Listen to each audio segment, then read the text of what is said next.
Good morning. Welcome again to Morning Devotions. Thank you again so much for our time together. You often hear me talk about Christology in the Old Testament, and this is how Paul presented Jesus.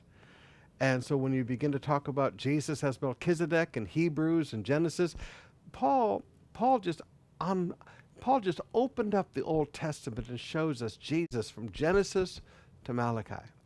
But one of the things I want you to see is Jesus is Jacob's ladder. Now we know Captain of the Lord hosts, we know Melchizedek, we know the angel of the Lord, but look at this one.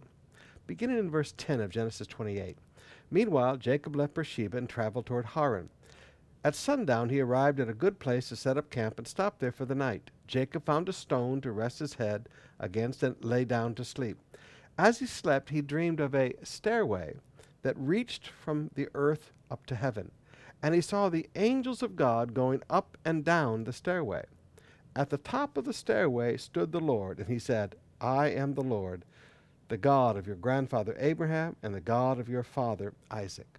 Now come over to John chapter 1, verse 51.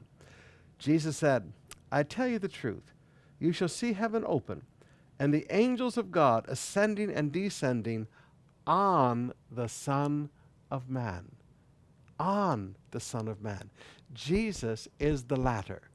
No man comes to the Father but through Jesus. Jacob came to the Father through the stairway, and that stairway was Jesus. Now, brothers and sisters, I say this because I love to belabor this point.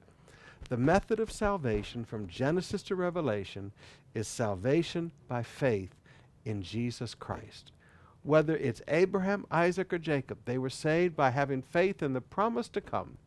Whether it's people that get saved during the millennium, they will get saved believing in Jesus that did come.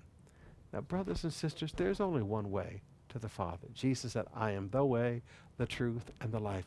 No man comes to the Father but through me. So here again we see Jesus is the stairway.